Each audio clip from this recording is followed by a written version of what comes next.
सब सुध बुध जो है वो खो बैठी है।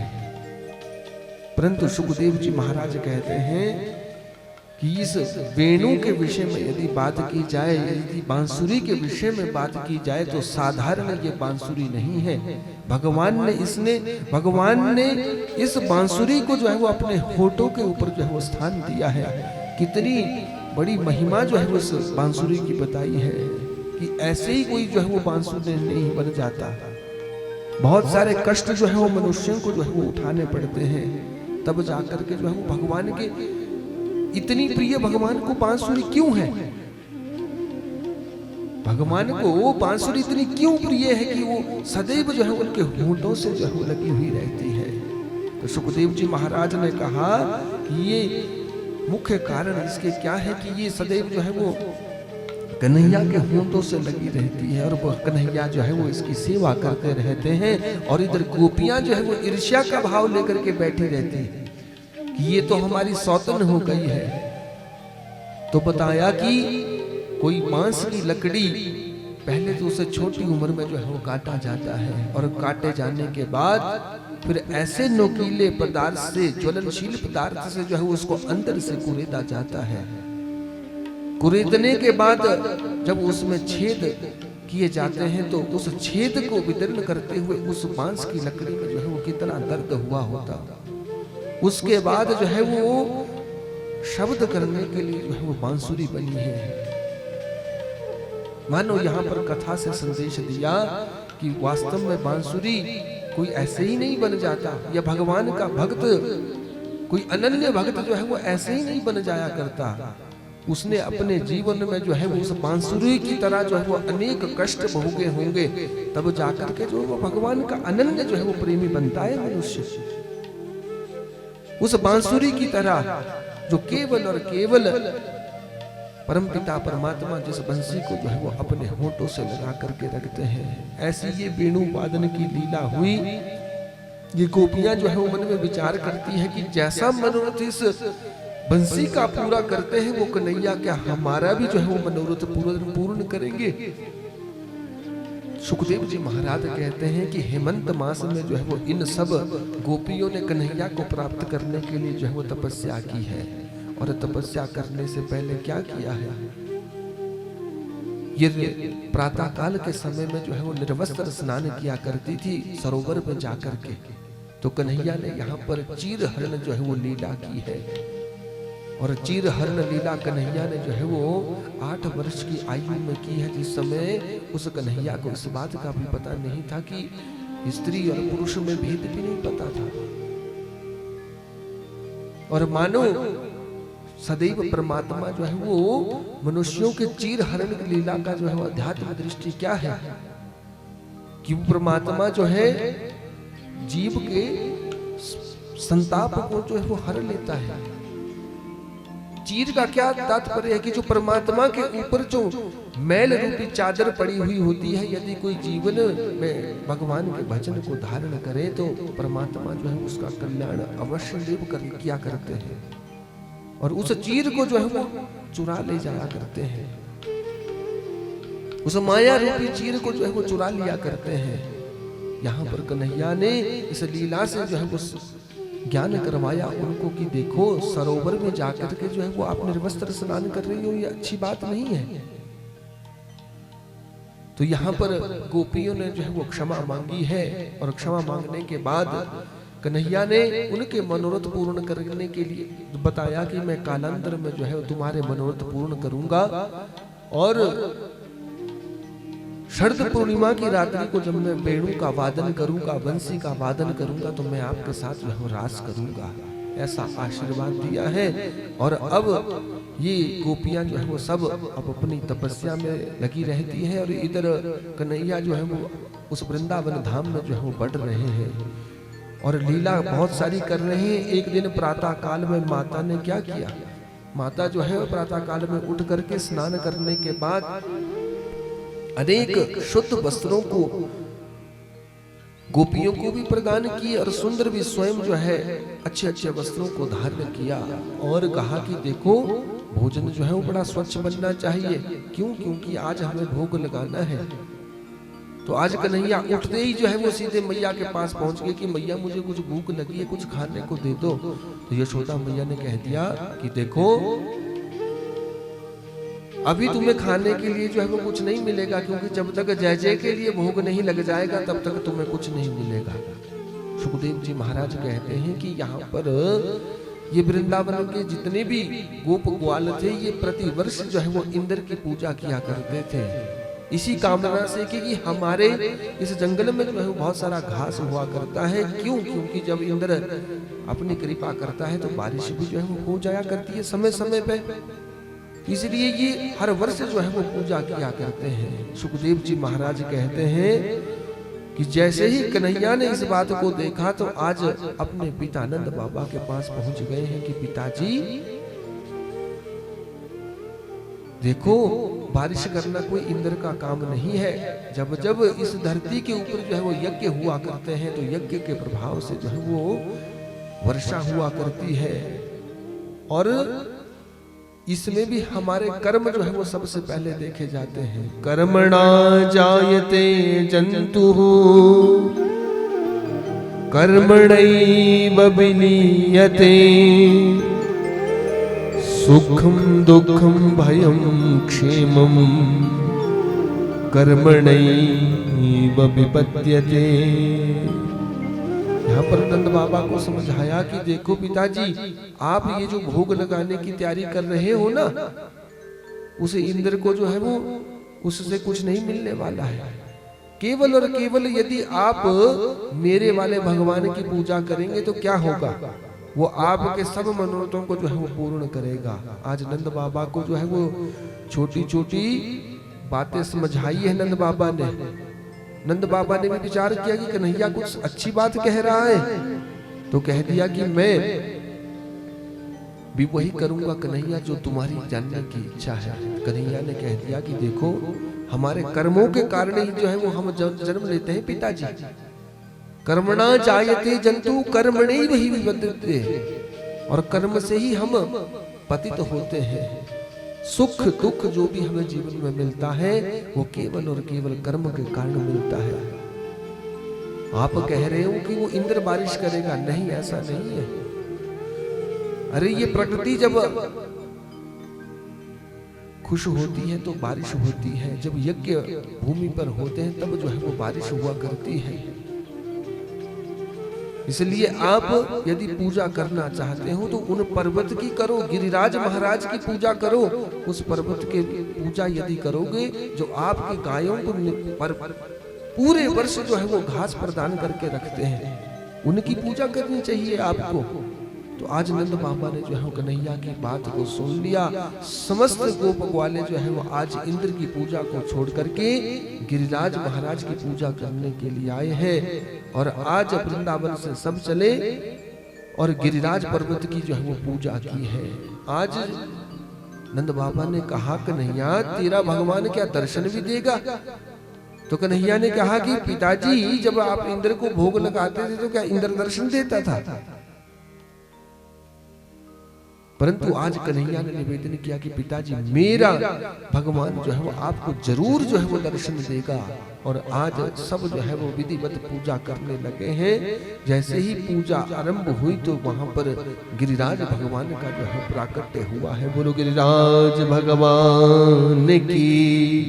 जैसे ही गिरिराज भगवान का प्राकट्य हुआ, आज नंद बाबा सोचने लगे कि इस देवता की जो कुछ शक्ल जो है वो कन्हैया से मिलती है। यशोदा मैया भी सोच रही है कि इस देवता को तो ऐसा लगता है कहीं देखा देखा सा लग रहा है, परंतु एक नजर जो है वो आज कन्हैया के ऊपर देती है और एक नजर जो है वो गिरिराज भगवान के ऊपर देती है।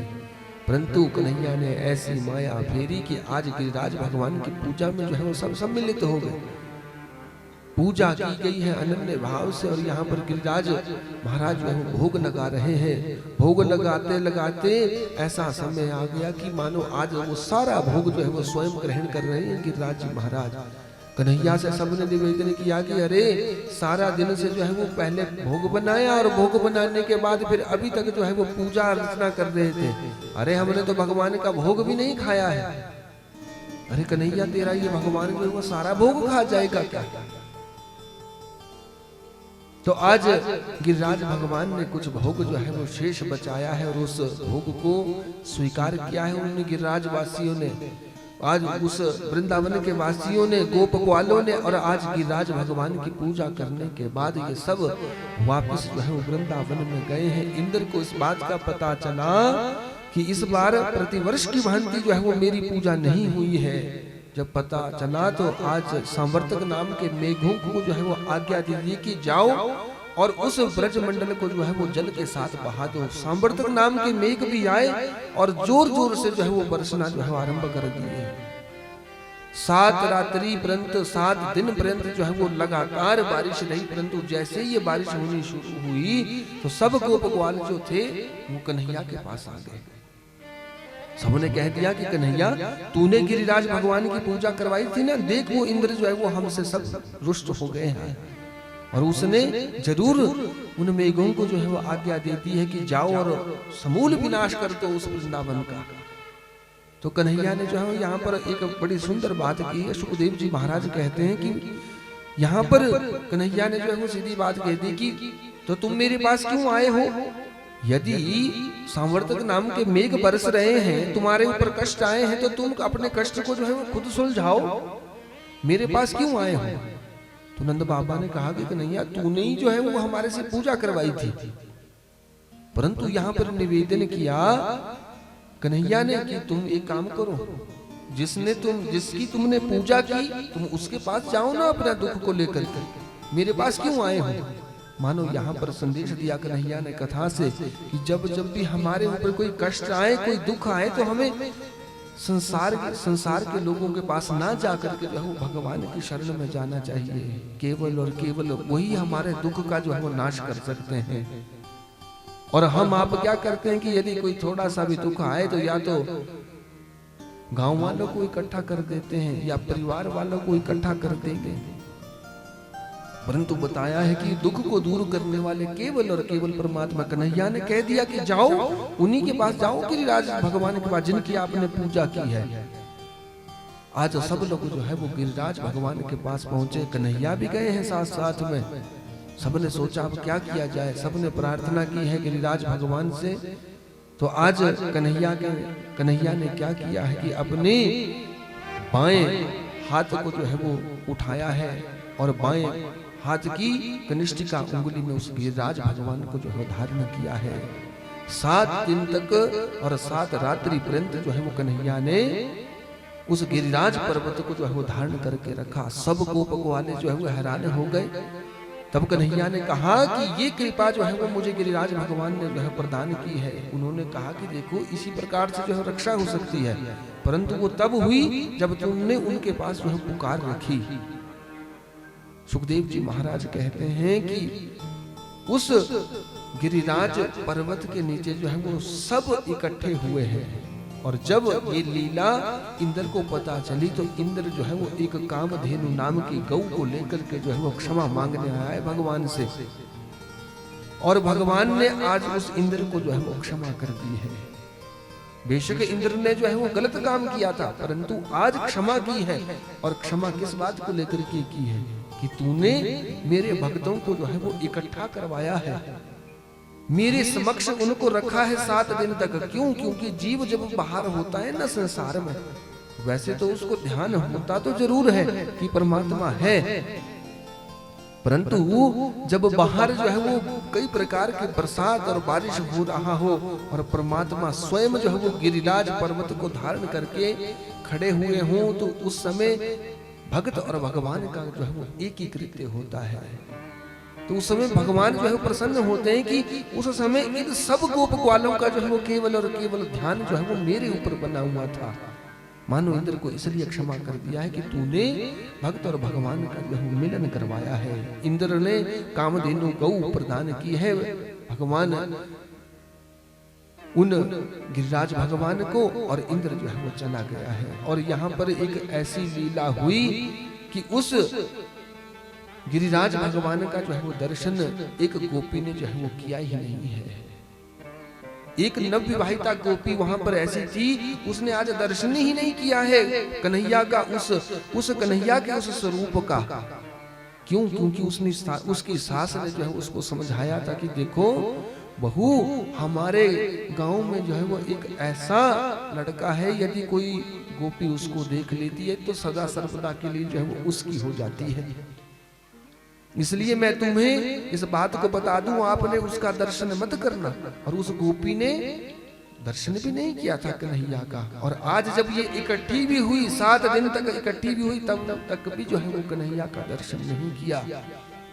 अचानक से हवा से जो है वो उसका घूंघट जो है वो किनारे हो गया। और किनारे होने के बाद आज जैसे ही उसने उस गिरिराज भगवान के दर्शन किए तो कहा है संतों का ये भाव है कि उस देवी के हृदय में उन गिरिराज भगवान की जो है वो सुंदर छवि जो है वो सदा सर्वदा के लिए विराजमान हो गई।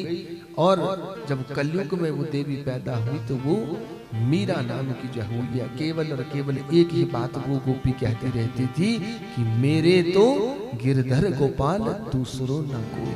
ये संतों से हमने कथा श्रवण की है कि वो एक ऐसी गोपी जो थी वो उस समय विराजमान उस पर्वत के नीचे थी। 7 दिन तक भगवान ने वो लीला की, यथावत जो है वो गिरिराज को स्थापित किया।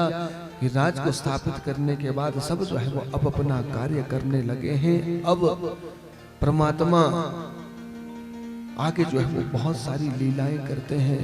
भगवान ने उन गोपियों को ये आश्वासन दिया था कि मैं कालांतर में जब वेणु का वादन करूंगा, बंसी को बजाऊंगा, तो मैं तुम्हारे साथ जो है वो रास करूंगा। आज वो समय आ गया कि भगवान उन गोपियों के साथ जो है वो रास करना चाहते हैं।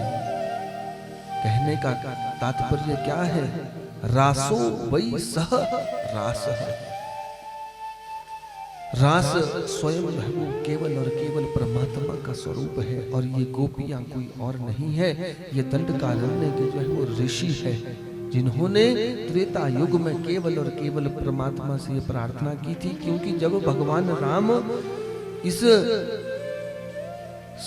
पृथ्वी लोक के ऊपर आए थे तो उन्होंने अपना जीवन जो है वो मर्यादा से पूर्ण किया। और मर्यादा में पूर्ण करने के बाद ना तो वो किसी से ज्यादा समय तक जो है वो मिल पाए, ना तो वो ऋषियों के साथ जो है वो गले लग पाए, ना तो वो ऋषियों के पास जो है वो ज्यादा समय तक रह पाए। केवल और केवल ऋषियों की रक्षा राम जी ने की। परंतु ऋषियों का ये मन का भाव था कि हम आपके साथ जो है वो समय बिताना चाहते हैं। तो भगवान ने उन ऋषियों को ये आशीर्वाद दिया था कि आप द्वापर में जो है वो सब गोपियां बन जाना, तब मैं आपके साथ जो है वो रास करूंगा। तो आज वो समय आ गया। भगवान पिता रात्रि शरदो फुल्ल मल्लिका विक्षरन्तु मनश्चक्रे योग माया मुपाश्रिता। भगवान यहाँ पर लिखा है भगवान पीड़िता रात्रि। कहते ये रात्रि केवल और केवल जो है वो भगवान की हुई है। ये कोई मनुष्यों की रात्रि में जो है वो ये रास नहीं हुआ है। वो भगवान की रात्रि भला कितनी हजारों वर्ष पर्यंत होगी। हमने कल मनवंतर की कथा को श्रवण किया था कि कैसे जो है वो मनवंतर का क्रम चलता है और कैसे वो ये सृष्टि लय हो जाती है। तो सृष्टि लय होने के बाद कितने समय तक जो है वो अंधकार बना रहता है, भगवान की जो है वो रात बनी रहती है। तो ऐसी रात्रि ये हुई है और रात्रि में भगवान ने जो है वो बंशी का जो है वादन किया है, उस वेणु का वादन किया है। जैसे ये बंसी आज उन गोपियों ने सुनी तो आज कई गोपियां जो है वो अपने घरों में जो है वो अपनी पति की सेवा में लगी थी। वो अपनी पति की सेवा को छोड़ करके जो है उस यमुना के किनारे के लिए दौड़ गई है। कई गौ का दोहन कर रही थी, आज वो गौ का दोहन जो है वो यथावत स्थापित कर दिया और वहां से जो है वो आ गई है और सीधी जो है उस स्थान पर पहुंच रही है जहां पर उस वेणु का जो है वो वादन हो रहा है। कई गोपियां जो है अपने छोटे छोटे बालकों को जो है वो भोजन करवा रही थी। जैसे ही भगवान की वो बंसी सुनी है कि आज उस बंसी की तान को सुनते ही आज घर के सब काम को जो है वो छोड़ करके चली गई है। सुखदेव जी का ऐसा भाव है। कई गोपियां जो है उस समय अपना श्रृंगार कर रही थी, वो अपने श्रृंगार को छोड़ करके जो आंखों की चीज थी वो होठों पे लगा दी है, जो होठों की चीज थी वो आंखों पे लगा दी है।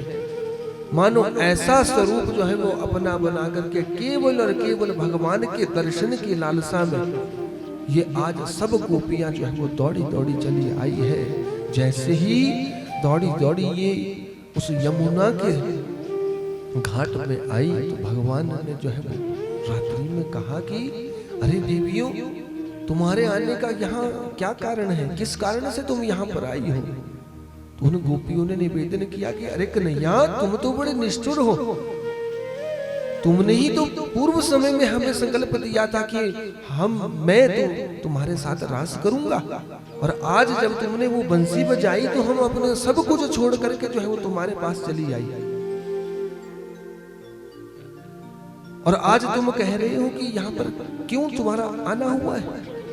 कन्हैया ने समझाया कि देखो, तुम्हारे घर में तुम्हारे पति वास्तव में है, और पत्नियों का सबसे पहला कर्तव्य जो है वो क्या बनता है, अपने पति की सेवा करना बनता है, घर वालों की सेवा करना बनता है। परंतु तुम उन सब कार्यों को छोड़ करके मेरे पास मिलने आ गई हो।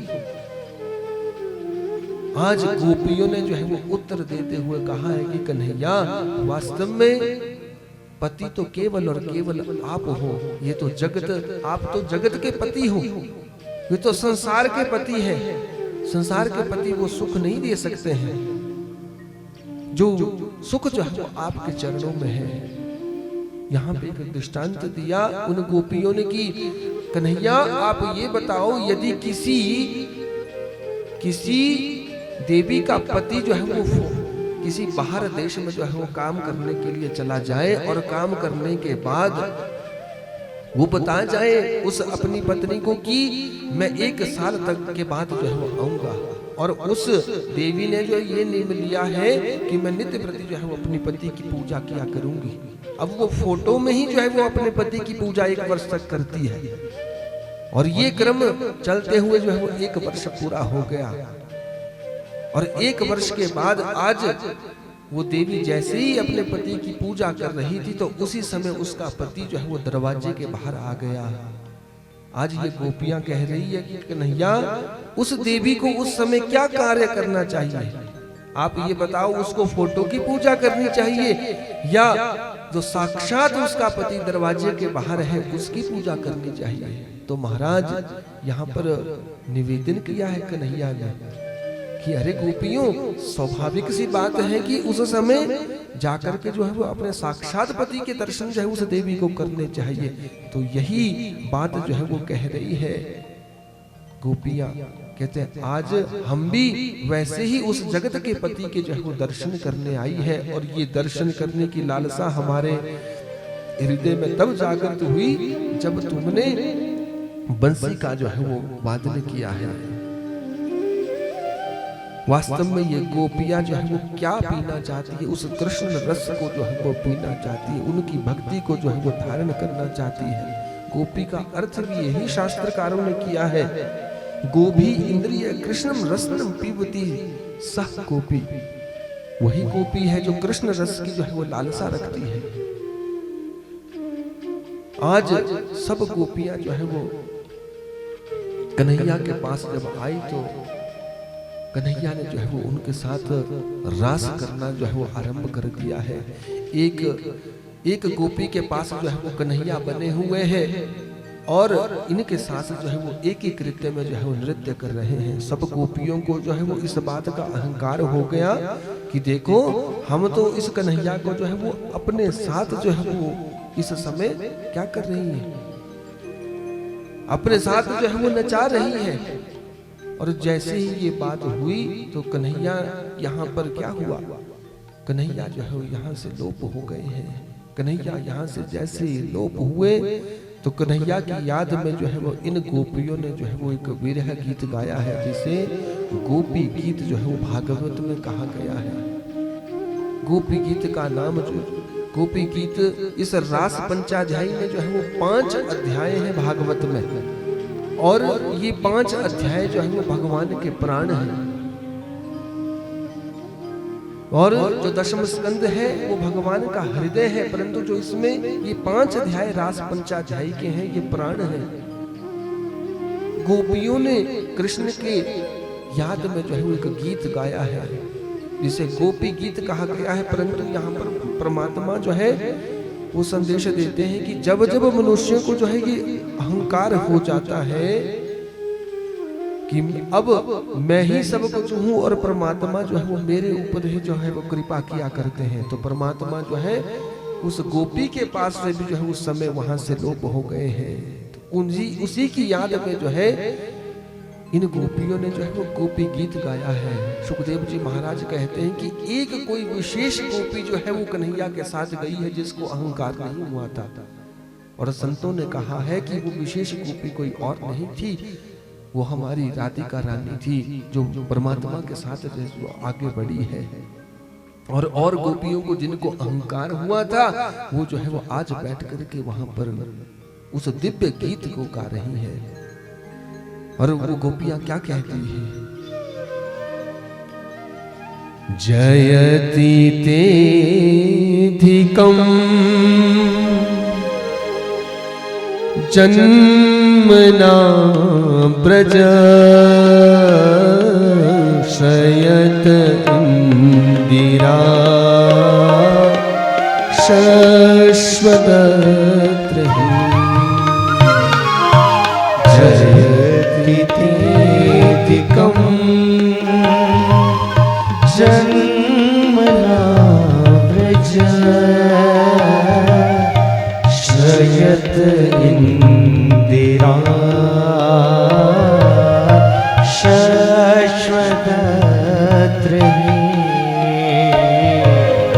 दयत दृश्यतां तीक्ष्णतावका स्वैद्रता सवा स्वां विचिन्वते जयति तेधिकं जन्मना व्रज श्रयत इंदिरा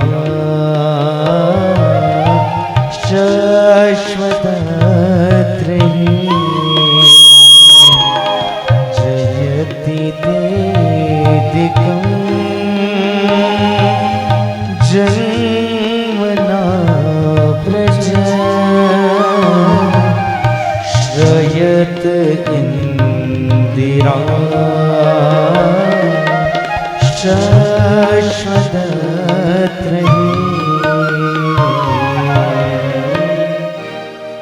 बड़ा सुंदर जो है वो गीत गाया है। ये कन्हैया कह रही है कि कन्हैया जब से आप इस ब्रज में पैदा हुए, जयति तेधिकं जन्मना ब्रज, कहते जैसे ही आपका जन्म इस ब्रज में हुआ तो इस ब्रज मंडल की भी भूमिका को जो है वो आपने ही बढ़ाया है। आपने ही इस ब्रज मंडल की जो है वो भूमिका को बांधा है, और इस ब्रज मंडल को जो है वो ऐसा शुभ स्थान बना दिया है कि आज हम गोपियां भी इस ब्रज मंडल में रह करके जो है वो आपके ऊपर जो है वो आसक्त हो गई है। परंतु गोविंद आप हमारे ऊपर जो है वो कृपा करो, हम आपकी दासी का है। और कैसी दासी का है? शुल्क दासी का है। कहते आप जो हमसे कुछ लेना भी चाहते हो वो ले लो, परंतु हमें अपने दर्शनों से जो है वो विमुख मत करो। इन गोपियों ने जो है वो बड़े सुंदर भाव में जो है बात कही है, और कन्हैया को ढूंढते ढूंढते जो है वो आगे चली है। आगे जाकर के वृंदा का जो है वो दर्शन होता है, तुलसी का जो है वो दर्शन होता है। तुलसी से कहा कि सुनो, तुमने कहीं कन्हैया को तो नहीं देखा है, परंतु उस तुलसी ने भी कहा कि किसी विशेष गोपी को लेकर के जो है कन्हैया किसी इस आगे के रास्ते से जो है वो गए हैं। सुखदेव जी कहते हैं कि जैसे ही वो विशेष गोपी कन्हैया के साथ जो गई थी, वैसे तो राधा रानी का नाम जो है वो पूरे भागवत में जो नहीं आया है, परंतु बताया है संतों ने कि वो विशेष गोपी कोई और नहीं थी, वो स्वयं राधिका रानी थी। आज राधिका रानी ने भी जो है वो क्या प्रयास किया है, जैसे जैसे वो कन्हैया के साथ चल रही थी, राधिका रानी सोचती है कि जरूर कन्हैया जो है वो मेरे बिना नहीं रह सकते। आज उस विशेष गोपी को भी जो है वो अहंकार हो गया और कहा कि कन्हैया एक काम करो, मैं चलने से जो है वो थक चुकी हूं, मैं अब नहीं चल सकती हूं, और आप जो है वो मुझे अपने कंधे के ऊपर, अपनी पीठ के ऊपर जो है वो बैठा लो। और जैसे ही कन्हैया ने ये लीला की, जैसे ही पीठ पे बैठाने लगे उस विशेष गोपी को, तो आज कन्हैया उस विशेष गोपी के पास से भी जो है वो अंतर ध्यान हो गए हैं।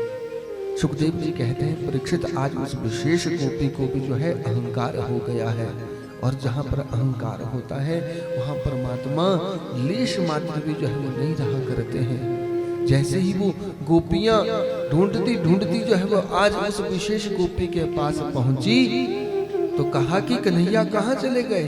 उस तुलसी ने कहा था कि वो आपके साथ थे, परंतु उस विशेष गोपी ने कहा कि बिल्कुल तुमने ठीक बात कही, वो कन्हैया इससे पहले जो है वो मेरे साथ ही था, परंतु मैंने आज क्या किया, मैंने थकने के कारण जो है वो उनके पीठ के ऊपर बैठना जो है वो चाहा था, परंतु आज कन्हैया मेरे सामने से भी जो है विमुख हो गए हैं, आज मेरे सामने से भी लोप हो गए हैं। और इसी याद में जो है वो ये सब गोपियां जो है वो बार बार गीत के रूप में जो है वो इस गोपी गीत को गा रही है। सुखदेव जी महाराज कहते हैं कि कन्हैया ने ये विचार किया कि इन गोपियों की ऐसी स्थिति देख करके भगवान जो है पुनः उनके बीच जो है प्राकट्य हो गए, और ये उसके बाद इन गोपियों ने क्षमा मांगी है, फिर महारास हुआ है इनके बीच, और ये महारास जो है वो बहुत समय तक जो है वो चला है। उस पूर्णिमा की रात्रि का जो है वो कभी अंत ही नहीं हुआ, और वो रास जो है वो आज भी उस गोलोक धाम में, उस ब्रज धाम में जो है वो भगवान किया करते हैं अपनी गोपियों के साथ, अपने भक्तों के साथ। परंतु हमारा भगवान के प्रति जो है वो भाव कैसा होता है, ये परमात्मा जो है वो अवश्य देखा करते हैं। सुखदेव जी महाराज ने इन रास पांचाध्याय की जो है वो कथा को सुनाया कि किस प्रकार से भगवान ने उन गोपियों के साथ जो है वो रास किया। अब तो रास की ऐसी स्थिति बनी हुई है कि एक एक गोपी है और एक एक कन्हैया है, और कन्हैया ने सबके साथ जो है वो दिव्य रास किया है। ऐसी दिव्य रास की लीला को जो है वो परिणाम है। आगे कथा आती है कि एक दिन कंस ने जो है वो अपने राज्य सभा में, मथुरा में ये राज्य सभा की कि अब ऐसा क्या किया जाए कि उस कन्हैया को जो है वो मार दिया जाए। क्यों? क्योंकि उस कंस को पता चल गया था कि मुझे मारने वाला जो है वो कोई और नहीं, वो कन्हैया है। तो कंस उस कन्हैया को मारने के लिए जब कार्यक्रम बनाने लगे तो एक मेले का जो है वो आयोजन रख दिया है, और अक्रूर जी महाराज को भेज दिया है कि आप जाओ और उस कन्हैया को जो है उस मेले में लाओ। मैं अपने अनेक राक्षसों के द्वारा जो है वो उस कन्हैया को जो है वो मार दूंगा, क्योंकि जब वो यहाँ आएगा तो वो जीवित नहीं बच पाएगा। आज अक्रूर जी महाराज इस कामना से चले हैं कि मैं उन परमात्मा का जो है वो दर्शन करूंगा, परंतु एक मन में जो है ये भी विचार है कि मैं उस ब्रज धाम में जा तो रहा हूँ, परंतु मैं इस कामना से जा रहा हूँ कि उस कन्हैया को मारने के लिए यहाँ लाऊंगा। सुखदेव जी महाराज कहते हैं कि अक्रूर को आज चलते चलते जो है सारा दिन हो गया है, और रात्रि में जो है कन्हैया के उस नंद बाबा के उस वृंदावन धाम में जो है वो पहुंचते हैं। और जैसे ही पहुंचे तो आज रात्रि के समय नंद बाबा ने जो है वो आतिथ्य उनका जो है वो स्वीकार किया, अनेक प्रकार से उनका स्वागत किया है। पता लगा कि अक्रूर आए हैं, और कन्हैया ने भी आज अक्रूर चाचा के जो है वो दर्शन किए हैं। जैसे ही अक्रूर ने उन परमपिता परमात्मा के दर्शन किए तो ये कृतार्थ हो गए कि अरे परमात्मा ने जो है वो मेरे ऊपर कृपा की है। अक्रूर जी महाराज ने ये बात कह दी कि हम मेले में कन्हैया को ले जाने आए हैं, 3 दिन का ये मेला रहेगा, 3 दिन के बाद इसे वापस जो है वो छोड़ देंगे। नंद बाबा भी प्रातः काल सत्र में जो है उन छोटे छोटे बालकों को तैयार किया है और आज वृंदावन धाम से जो है वो जा रहे हैं। परंतु गोपियां कन्हैया के बिना जो है वो एक पल भी नहीं रहा करती थी। ये गोपियां सब निवेदन कर रही कि कन्हैया हमें छोड़ के मत जाओ, यदि तुम जाओगे तो हमारे प्राणों का जो है अंत हो जाएगा। परंतु कन्हैया ने एक ही बात कही कि देखो गोपियों, मैं 3 दिन में तुम्हें परसों तो मैं वापिस आ जाऊंगा मेला देख करके। परंतु आज कन्हैया नहीं माने हैं और रथ के ऊपर सवार होकर के अनेक गोपी ग्वालों के साथ जो है वो पहुंचे हैं। कहाँ? उस मथुरा मंडल में। मथुरा मंडल में पहुंचते ही कन्हैया ने ऐसी लीला की है कि सब गोप ग्वालों को नीचे उतारा और कहा, पिताजी आप जो है वो मेरे मामा जी के महल में जाओ, हम थोड़ा मथुरा का दर्शन करके आएंगे। आज जैसे ही मथुरा में ये कन्हैया उतरे हैं, सबसे पहले जो है वो एक धोबी का उद्धार किया है। वस्त्रों को पहनने की इच्छा हुई तो उस समय कंस का एक धोबी जो है वस्त्रों को लेकर के जा रहा था और जैसे ही कन्हैया के उन गोप के साथ आए हुए गोप ग्वालों ने देखा तो निवेदन कर दिया कि हम ये चाहते हैं कि हमारे पास में नए नए वस्त्र हो। तो कन्हैया ने मांगे हैं आज उस धोबी से, परंतु कह दिया कि अरे तुम गांव के जो हो गंवार हो, बोला तुम इन वस्त्रों का क्या करोगे। तो कन्हैया ने उसका उद्धार किया है और उस धोबी के उद्धार करने के बाद उन वस्त्रों को लेकर के जो है दर्जी के पास पहुंचे हैं। दर्जी ने जो है वो प्रणाम किया है, कहा कि हमने आपके विषय में जो है वो बहुत कुछ सुना है और महाराज दर्जी को यहाँ पर आशीर्वाद प्रदान किया है कि जाओ तुम्हारी कालांतर में जो है वो जय जयकार हो, दिन दुगनी जो है वो तुम उन्नति करो।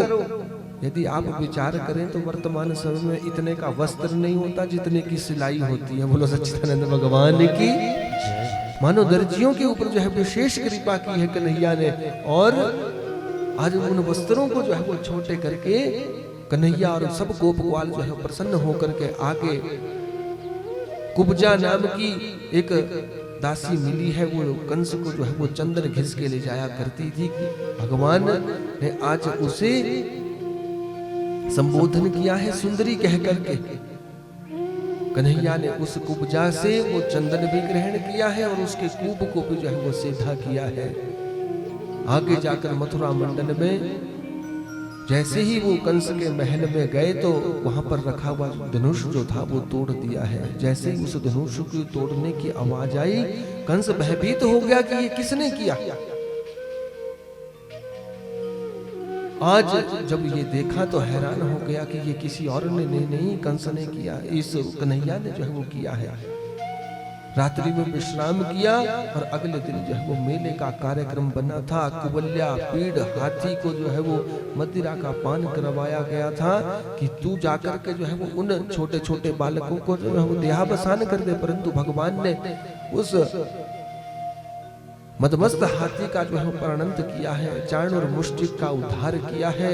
जब कंस के उन सब सैनिकों ने ये देखा तो आज कन्हैया जो है वो सीधे जाकर के उस कंस के उस राजगद्दी के ऊपर बैठे हैं और केश से पकड़ा है उस कंस को और पकड़ने के बाद सीधे उस रणमंच के ऊपर जो है वो ले आए हैं, रणभूमि में ले आए हैं और बालों से पकड़ करके कहा है कि सुन कंस, तू मुझे जानता है कि मैं कौन हूँ।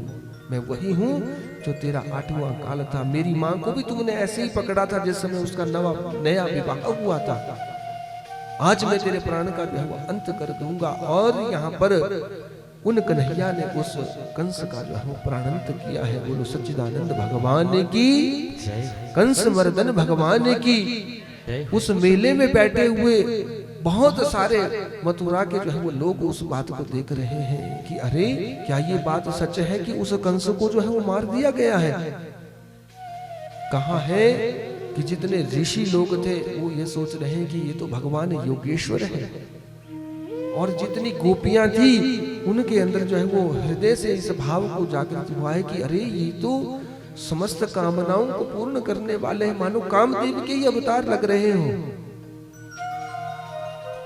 सब लोगों ने जो है वो अपने अपनी बुद्धि के सार के हिसाब से जो है उनका दर्शन किया है, परंतु सुखदेव जी महाराज कहते हैं कि कन्हैया अब उस मथुरा मंडल को छोड़ करके नहीं गए हैं। अपने पिता को इस बात को कह दिया है, नंद बाबा को इस बात को कह दिया है कि पिताजी आप जाओ वृंदावन, मैं कुछ समय बाद जो है वापस लौट करके आ जाऊंगा।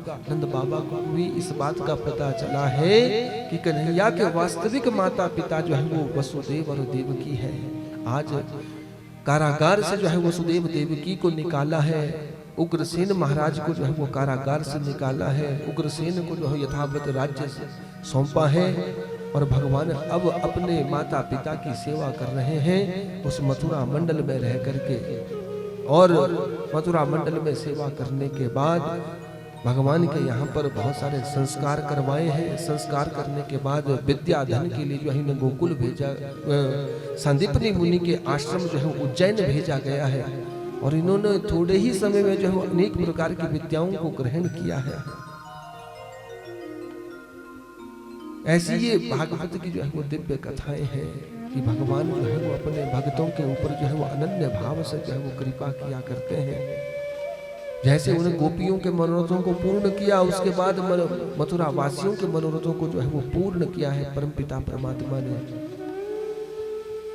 ये ऐसी हमने जो है वो दशम स्कंद की कथाओं को श्रवण किया। आज की कथा को हम विश्राम देंगे। कल का जो कथा का समय रहेगा वो ठीक 12 बजे से जो है वो कथा का समय रहेगा। क्यों? क्योंकि कल कथा का जो है विश्राम दिवस है, और भगवान के विवाहों की कथाओं के साथ साथ किस प्रकार से जरासंध नाम के राक्षस के साथ जो है वो युद्ध हुआ है, ये कथाएं जो है वो कल की विशेष कथा जो है वो सुदामा चरित्र के साथ साथ एकादश स्कंद में जो ज्ञान परमात्मा ने प्रदान किया है, उद्धव और कृष्ण का जो संवाद है, नव योगेश्वर संवाद है, कलयुग की महिमा के विषय में बताया गया है, और परीक्षित मोक्ष की जो है वो कथा कल गाई जाएगी। तो यजमान परिवार की तरफ से भी सभी से निवेदन है कि कल उस दिवंगत आत्मा का चतुर्वार्षिक श्राद्ध होना जो है वो निश्चित है। और इस कथा रूपी की भी जो है वो कल अंतिम जो है वो पुष्पांजलि उस दिवंगत आत्मा के लिए दी जाएगी। तो कल भी आप ज्यादा से ज्यादा संख्या में आकर के उस दिव्य आत्मा को कथा रूपी पुष्पांजलि के रूप में जो है वो दे सकते हैं। अंत में यही प्रार्थना इस व्यासपीठ से करता हूँ कि जिस कामना से हमारे यजमान परिवार ने ये यज्ञ करवाया है, इनकी वो कामना पूर्ण करें। उस दिव्य आत्मा को प्रभु के चरणों में निवास मिले, और इस गृह का जो है वो सदैव कल्याण होता रहे। अंत में उपस्थित सभी श्रोता समुदाय सभी के लिए यही आशीर्वाद है इस व्यासपीठ से कि वंशे सदैव भवताम हरि भक्ति रस्तु, सबके कुल वंश की वृद्धि होती रहे, सुख शांति सबके घर में बनी रहे, गृह में सदैव मंगल ही मंगल होता रहे। इसी के साथ अपनी वाणी को विराम देने